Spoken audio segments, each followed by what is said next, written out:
नमस्कार, स्वागत है आप सभी का डीडी न्यूज के इस खास बुलेटिन एक्सप्रेस 100 में, जहां हम आपके लिए लेकर आते हैं राजनीति, मनोरंजन, देश दुनिया, खेल और व्यापार जगत की सभी बड़ी खबरों को एक्सप्रेस यानी फटाफट अंदाज में। मैं हूं गौरव श्रीवास्तव। तो देखिए खबरें तेज रफ्तार से। कर्नाटक में मुख्यमंत्री के नाम को लेकर कांग्रेस पार्टी में सस्पेंस आज खत्म हो जाएगा। खबर है कि सिद्धरामैया कर्नाटक के अगले मुख्यमंत्री होंगे और प्रदेश कांग्रेस अध्यक्ष डीके शिव कुमार को उप मुख्यमंत्री बनाने के नाम पर हाईकमान सहमत हो गया है। बेंगलुरु में आज शाम 7 बजे कांग्रेस पार्टी ने विधायक दल की बैठक बुलाई है, जिसमें नेता के नाम की घोषणा की जाएगी। इससे पहले 3 पर्यवेक्षकों और पार्टी महासचिव समेत चुनाव प्रभारी की मौजूदगी के बावजूद नेता के नाम पर फैसला नहीं हो सका था। कर्नाटक में विशाल बहुमत से जीत के बाद बेंगलुरु में कांग्रेस विधायक दल की बैठक में एक लाइन का प्रस्ताव पारित हुआ था कि कांग्रेस पार्टी के अध्यक्ष मल्लिकार्जुन खड़गे ही नेता का नाम तय करेंगे और वही मुख्यमंत्री होगा।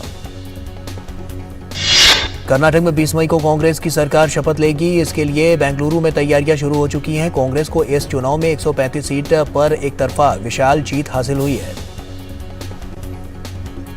प्रधानमंत्री नरेंद्र मोदी आज नई दिल्ली के प्रगति मैदान में अंतर्राष्ट्रीय संग्रहालय एक्सपो 2023 का उद्घाटन करेंगे। अमृत महोत्सव के हिस्से के रूप में अंतर्राष्ट्रीय संग्रहालय दिवस का जश्न मनाने के लिए यह आयोजन हो रहा है।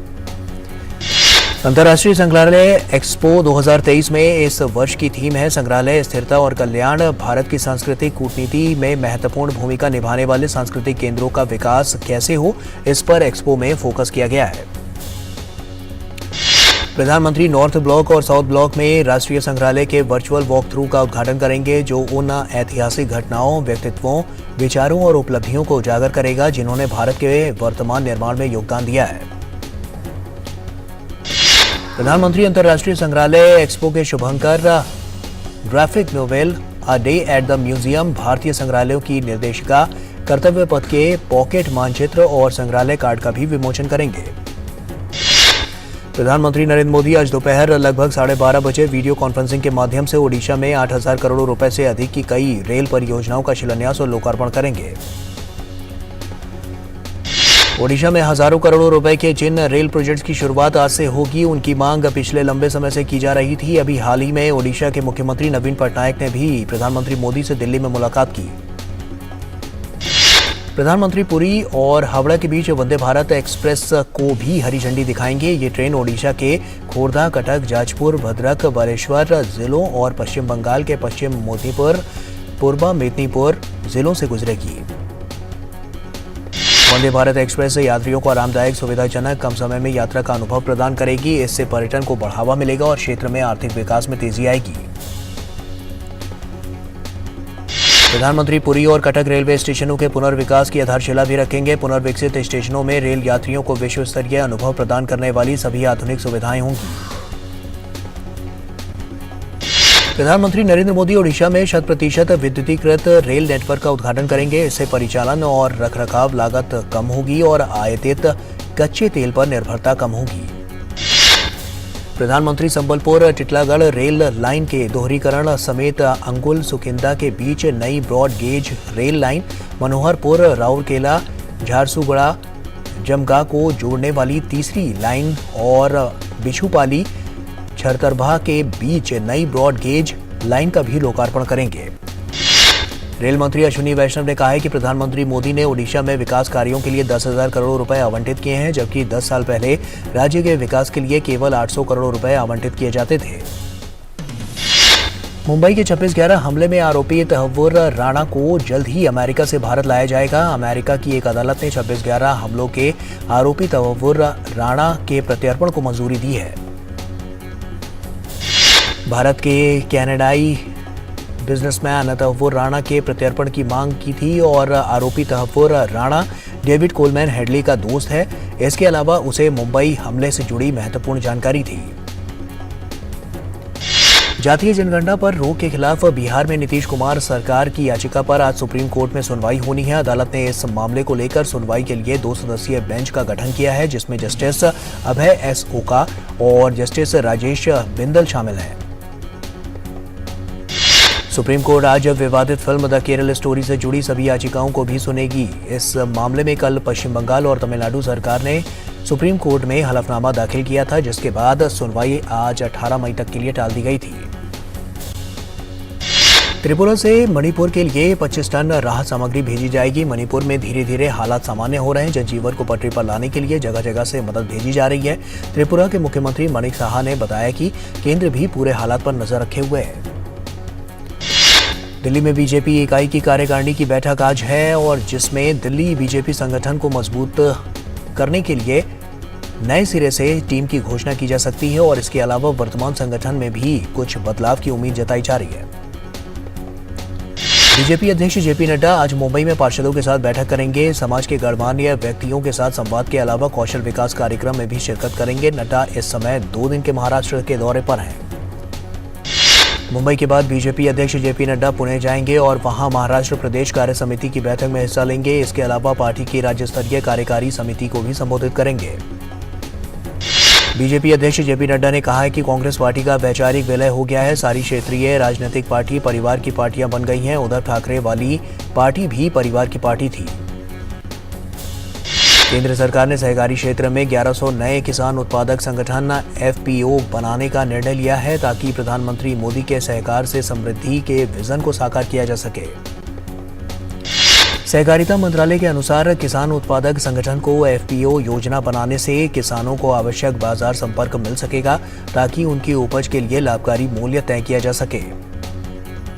स्वास्थ्य मंत्री डॉक्टर मनसुख मांडविया ने वार्षिक कैपेसिटी बिल्डिंग प्लान शुरू किया है। यह दक्षता कार्यक्रम स्वास्थ्य मंत्रालय के कर्मचारियों, अधिकारियों और मंत्रालय के अधीन सभी प्रशिक्षण संस्थानों में चलाया जाएगा।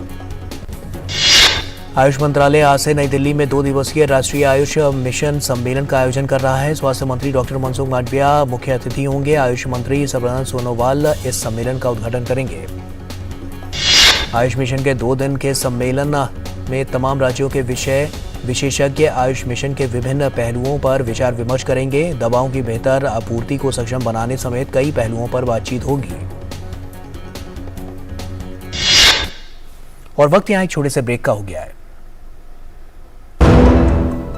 अर्जुन 10th में you made us really proud. अब आगे क्या सोचा है? पापा, मैंने IIT जाना है और इंजीनियर बनना है। थिंक IIT, थिंक विद्या मंदिर।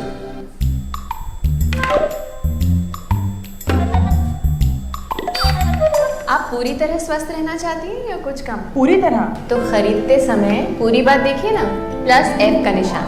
+F? रोज के खाने में कई पौष्टिक तत्वों की कमी रह ही जाती है जिसका असर हमारे शरीर, दिमाग और उसकी वजह से पढ़ाई, रोजी रोटी, तरक्की हर चीज पे पड़ता है। आपकी भी। इतना खाता हूँ तब भी कमी? संपूर्ण पोषण की। इसलिए आटा, चावल, नमक, तेल और दूध खरीदते समय प्रोडक्ट पे +F के निशान पे नजर रखिए। इनमें विटामिन और आयरन जैसे तत्व नियमित और बारीक मात्रा में डाले जाते हैं। इसलिए देखने, पकाने के तरीके और स्वाद में कोई फर्क ही नहीं। कोई फर्क ही नहीं है तो डालते ही क्यों है? सिर्फ एक चीज पे बहुत फर्क पड़ता है, सेहत पे। Better nutrition for a better life. Start using products with +F logo from today. भारतीय समुद्री विश्वविद्यालय मर्चेंट नेवी और मरीन इंजीनियरिंग में उज्जवल करियर बनाने का एक सुनहरा मौका। 6 स्थानों पर आधुनिक परिसर, विश्व स्तरीय इंफ्रास्ट्रक्चर। ये सिर्फ एक करियर नहीं, ये अवसरों का सागर है। भारतीय समुद्री विश्वविद्यालय भारत सरकार के अधीन वर्ष 2023-24 के लिए प्रवेश आमंत्रित हैं।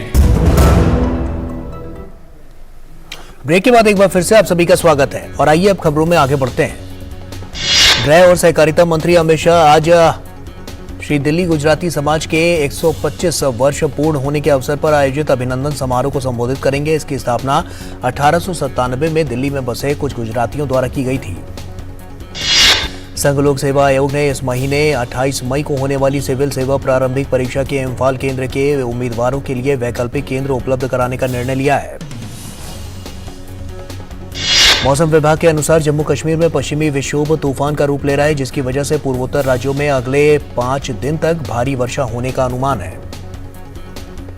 पश्चिमी विक्षोभ के प्रभाव से अरुणाचल प्रदेश, असम, मेघालय, मणिपुर, मिजोरम और त्रिपुरा में हल्की से सामान्य वर्षा होने की आशंका है। पश्चिम बंगाल और सिक्किम में भी कुछ स्थानों पर भारी वर्षा हो सकती है। दिल्ली एनसीआर समेत और आसपास के कुछ हिस्सों में देर रात तेज हवा और बारिश के कारण भीषण गर्मी से राहत मिल गई है। मौसम विभाग ने आज और कल के लिए भी बारिश की संभावना जताई है। मौसम विभाग के अनुसार 20 और 21 को आसमान फिर से साफ हो सकता है वहीं, लेकिन इसके बाद एक बार फिर पश्चिमी विक्षोभ के कारण मौसम बदलेगा और तेज हवाओं के साथ ही बूंदाबांदी हो सकती है।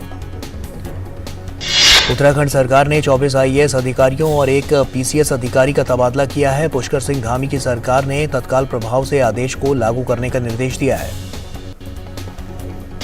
लखनऊ में NDRF और SDRF की टीम ने मॉक ड्रिल का आयोजन किया। इसका मकसद ये था कि आम लोगों को कुछ ऐसे तरीके बताएं और समझाए जा सकें कि वो आपदा के समय फौरन चुनौतियों का सामना कर सकें।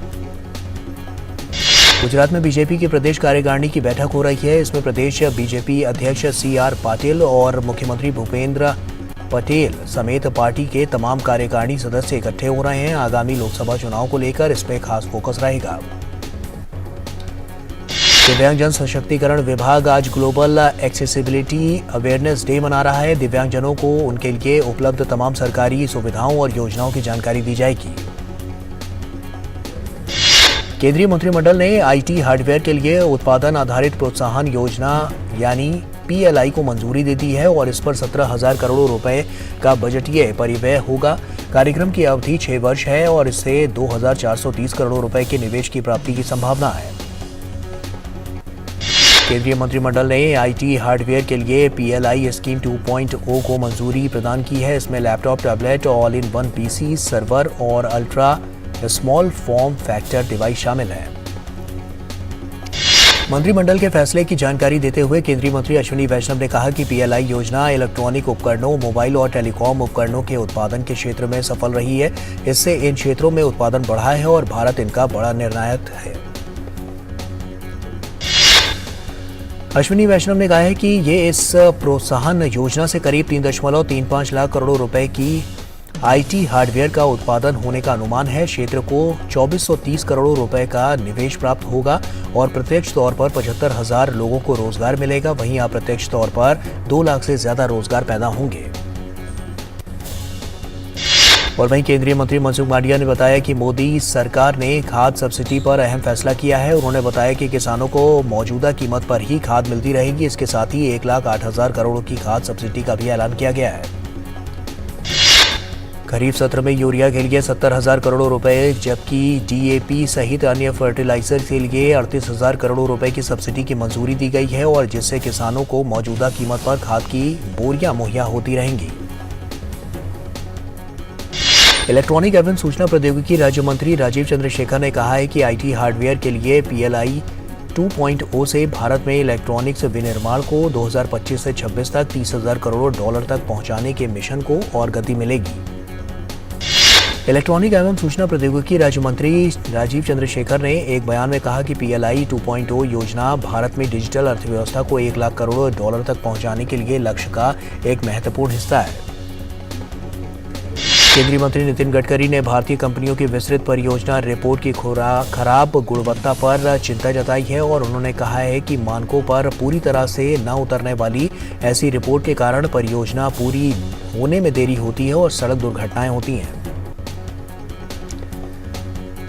संयुक्त राष्ट्र ने विश्व आर्थिक स्थिति और संभावना रिपोर्ट में भारतीय अर्थव्यवस्था पर अपना विश्वास व्यक्त किया है। रिपोर्ट के अनुसार भारत की अर्थव्यवस्था 2023 में 5.8% और 2024 में 6.7% की दर से बढ़ने की आशा है।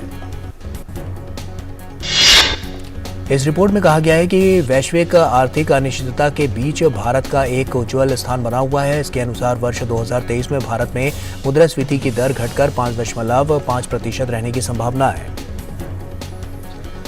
संयुक्त राष्ट्र की रिपोर्ट के अनुसार भारत में आर्थिक विकास सुदृढ़ रहने की आशा है, जबकि अन्य दक्षिण एशियाई देशों की आर्थिक विकास दर अधिक चुनौतीपूर्ण रहेगी। अंतर्राष्ट्रीय क्रेडिट कार्ड के जरिए विदेशी मुद्रा में किया जाने वाला खर्च भी अब रिजर्व बैंक के उदारीकृत धन प्रेषण योजना के दायरे में आ गया है। सार्वजनिक क्षेत्र की REC लिमिटेड का शुद्ध लाभ बीते वित्त वर्ष 2022 से 23 की चौथी तिमाही में 33% बढ़कर 3,065.37 करोड़ रुपए रहा। कंपनी ने वित्त वर्ष 2021 से 22 की चौथी तिमाही में 2,301.33 करोड़ रुपए का शुद्ध लाभ कमाया था। भारतीय शेयर बाजार में विदेशी पोर्टफोलियो निवेशकों का निवेश 2023 की मार्च तिमाही में सालाना आधार पर 11% घटकर $542 अरब रह गया है। जनवरी से मार्च 2022 में भारतीय शेयर बाजार में एफपीआई का निवेश $612 अरब था।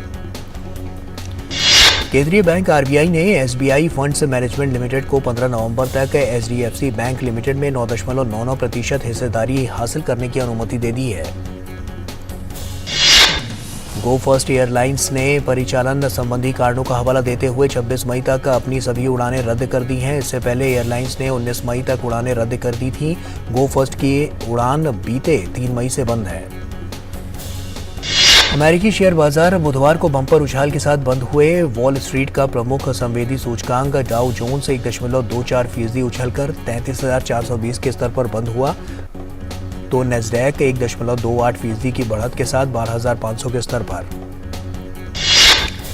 राष्ट्रपति जो बाइडेन और शीर्ष अमेरिकी कांग्रेस रिपब्लिकन केविन मैकार्थी ने बुधवार को सरकार की $31.4 ट्रिलियन ऋण सीमा को बढ़ाने संबंधी एक समझौता होने की आशा व्यक्त की है, जिससे आर्थिक संकट को कम किया जा सके। 1 महीने के लंबे गतिरोध के बाद राष्ट्रपति जो बाइडेन और प्रतिनिधि सभा के अध्यक्ष बातचीत के लिए सहमत हुए। 1 घंटे की डेट सीलिंग बैठक में राष्ट्रपति बाइडेन द्वारा स्पीकर केविन मैकार्थी के सहयोगियों के साथ सीधे बातचीत करने के लिए स्टीव रिक्शेट्टी का चयन किया गया था।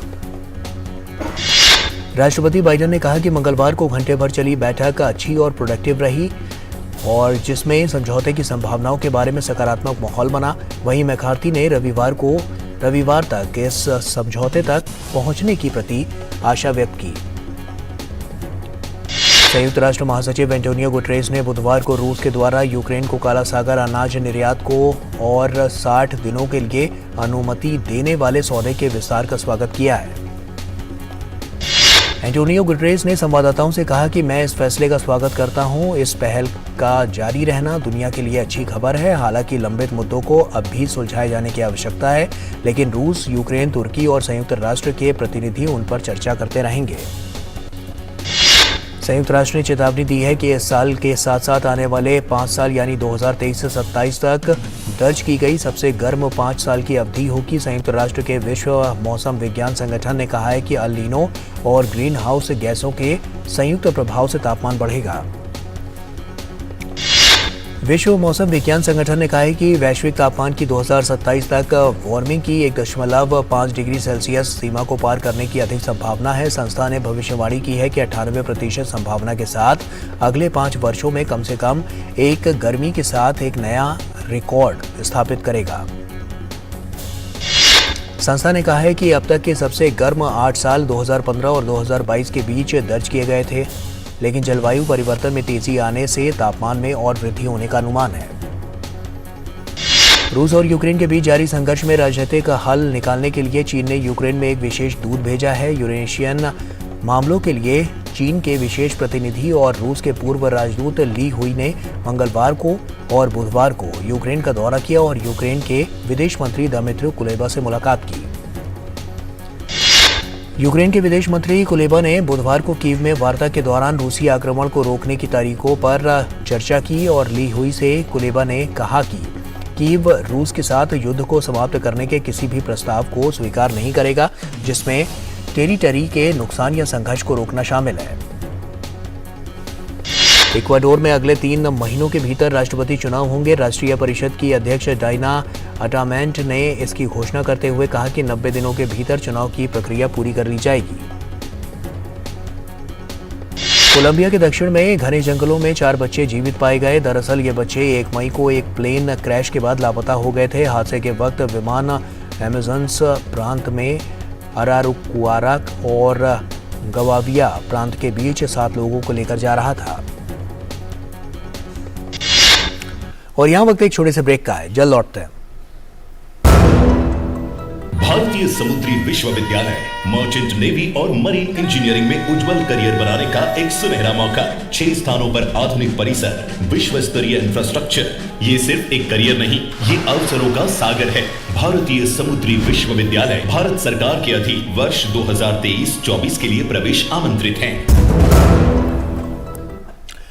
तो ब्रेक के बाद एक बार फिर से आप सभी का स्वागत है। आइए खबरों में आगे बढ़ते हैं। कोलंबिया के राष्ट्रपति गुस्तावो पेट्रो ने इन बच्चों के जीवित पाए जाने पर खुशी जताई है और राष्ट्रपति ने बताया है कि विमान क्रैश में पायलट सहित 3 अन्य की मौत हो गई है। वहीं जो बच्चे जीवित बच गए हैं उनकी उम्र 13, 9, 4 और 11 महीने की है। मोंटाना के गवर्नर ग्रेग जियानफोर्ड ने बुधवार को टिकटॉक को प्रतिबंधित करने के कानून पर हस्ताक्षर कर दिए हैं, जिसके बाद मोंटाना वीडियो ऐप टिकटॉक पर प्रतिबंध लगाने वाला पहला अमेरिकी राज्य बन गया। इसके साथ ही मोंटाना ने गूगल और एप्पल के ऐप स्टोरों पर टिकटॉक ऐप की पेशकश करना भी गैरकानूनी बना दिया है। यह प्रतिबंध 1 जनवरी 2024 से प्रभावी होगा। अमेरिका में टिकटॉक के 150 मिलियन से अधिक उपयोगकर्ता हैं। कनाडा की प्रधानमंत्री जस्टिन ट्रूडो और दक्षिण कोरिया के राष्ट्रपति यून सुक येउल ने सियोल में आयोजित एक शिखर सम्मेलन में वो शामिल हुए। कनाडा के प्रधानमंत्री जस्टिन ट्रूडो का यह दौरा किसी कनाडाई नेता की 9 वर्षों में पहली यात्रा है। कनाडा और दक्षिण कोरिया इस साल द्विपक्षीय संबंधों की 60वीं वर्षगांठ मना रहे हैं।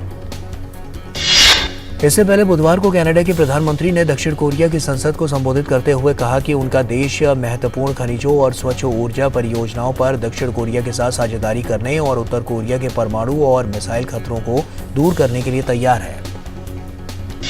उत्तरी पेरू के चाड़के जिले में भूधसाव से कई घरों को नुकसान पहुंचा। स्थानीय लोगों के मुताबिक घटना के बारे में बात करने के लिए न तो स्थानीय अधिकारियों और न ही कॉस्को के प्रतिनिधियों ने उनसे संपर्क किया। हादसे पर चीन की कॉस्को शिपिंग कंपनी के एक अधिकारी ने कहा कि भूस्खलन के बाद कंपनी ने उत्तरी पेरू में बंदरगाह परियोजना के लिए सुरंग पर जारी निर्माण कार्य रोक दिया और इसके पीछे के कारणों का पता लगाने की कोशिश की जा रही है। खेल मंत्री अनुराग सिंह ठाकुर ने विश्व चैंपियनशिप में 2 बार की रजत पदक विजेता अंजुम मोदविल को अर्जुन अवार्ड से, जबकि हॉकी कोच सरपाल सिंह और टेनिस के दिग्गज दिवंगत नरेश कुमार को द्रोणाचार्य अवार्ड से सम्मानित किया। खेल मंत्रालय की ओर से इन पुरस्कारों को दिए जाने की घोषणा काफी पहले ही की जा चुकी थी, लेकिन निजी कारणों से तीनों राष्ट्रपति के हाथों पुरस्कार ग्रहण नहीं कर पाए थे।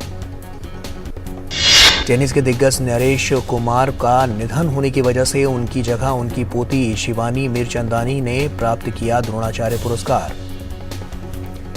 इंडियन प्रीमियर लीग में आज सनराइजर्स हैदराबाद और रॉयल चैलेंजर्स बैंगलोर की टीम आमने सामने होगी। प्लेऑफ में पहुंचने के लिए आरसीबी को सनराइजर्स के खिलाफ हर हाल में जीत हासिल करनी होगी। आईपीएल में कल खेले गए मैच में दिल्ली कैपिटल्स ने पंजाब किंग्स को 15 रनों से हरा दिया। इस हार के साथ ही पंजाब की टीम भी प्लेऑफ की रेस से लगभग बाहर हो चुकी है। कल के मैच में टॉस हारकर पहले बल्लेबाजी करने उतरी दिल्ली कैपिटल्स ने पंजाब के सामने जीत के लिए 214 रनों का विशाल लक्ष्य रखा था। जवाब में पंजाब की टीम 198 रन ही बना सकी और मैच हार गई।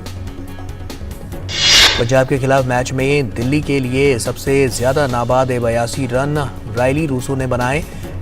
उनके अलावा पृथ्वी शॉ ने भी 54 रनों की पारी खेली। डेविड वार्नर ने 46 और फिलिप सॉल्ट ने 26 रन बनाए।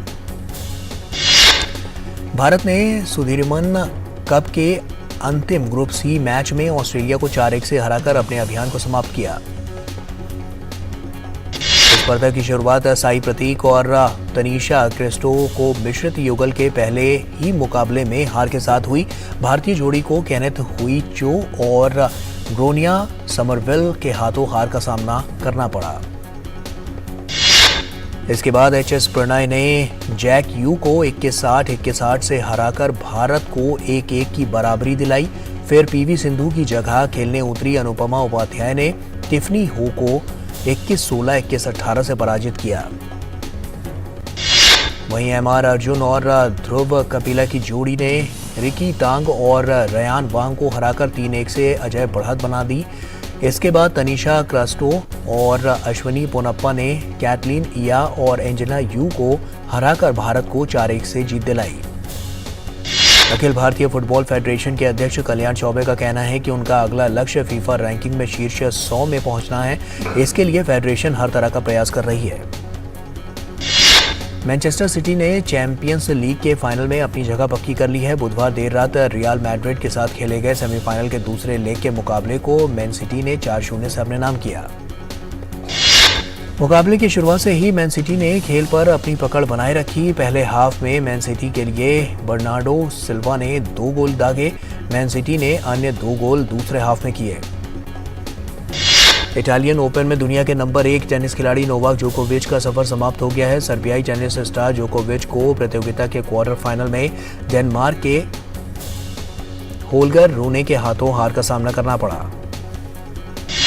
सूचना एवं प्रसारण राज्य मंत्री डॉक्टर एल मुरुगन ने कल फ्रांस के कान फिल्म महोत्सव में इंडियन पवेलियन का शुभारंभ किया। शुभारंभ सत्र में सूचना और प्रसारण मंत्री अनुराग ठाकुर का वीडियो संदेश के जरिए संबोधन हुआ। अपने वीडियो संबोधन में केंद्रीय सूचना एवं प्रसारण मंत्री अनुराग सिंह ठाकुर ने कहा कि भारत आज फिल्मों के लिए पसंदीदा जगह बन रहा है। इस अवसर पर सूचना और प्रसारण राज्य मंत्री डॉक्टर एल मुरुगन ने 54वें इफ्फी का पोस्टर भी जारी किया। उद्घाटन सत्र में बोलते हुए डॉक्टर मुरुगन ने कहा कि भारत आज वसुधैव कुटुंबकम के सिद्धांत पर काम कर रहा है और आत्मनिर्भरता को लेकर बेहद संजीदा है। वहीं सूचना और प्रसारण राज्य मंत्री डॉक्टर एल मुरुगन ने इंडिया फिल्म गाइड नामक पुस्तक का भी विमोचन किया। बॉलीवुड के सबसे प्रॉमिसिंग यंग एक्टर्स में से एक विक्की कौशल लॉकडाउन के बाद से बड़े पर्दे से गायब हैं। 3 साल बाद थिएटर्स में लौटने जा रहे विक्की कौशल अब सिर्फ 1 या 2 नहीं बल्कि 4 फिल्मों में उनके एक साथ तैयार हैं और उनके आने वाले प्रोजेक्ट बहुत सॉलिड नजर आ रहे हैं। स्कैम 1992 बनाने वाले डायरेक्टर हंसल मेहता का नया शो स्कूप को लेकर वो चर्चा में है। ये शो एक ऐसी कहानी पर बेस्ड है जिसने मीडिया जगत को हिलाकर रख दिया था। स्कूप का ट्रेलर आ चुका है और लोग इसकी बहुत तारीफ कर रहे हैं। केरल की भयानक बाढ़ पर बनी फिल्म 2018 को लोग असली केरल स्टोरी कह रहे हैं और इस फिल्म ने रिकॉर्ड तोड़ कमाई भी की है और मलयालम इंडस्ट्री के लिए नए रिकॉर्ड भी बना रही है। और तो और मेकर्स अब इसे हिंदी में भी रिलीज करने का प्लान बना रहे हैं। और एक्सप्रेस न्यूज में फिलहाल अभी के लिए इतना ही। दीजिए इजाजत, नमस्कार।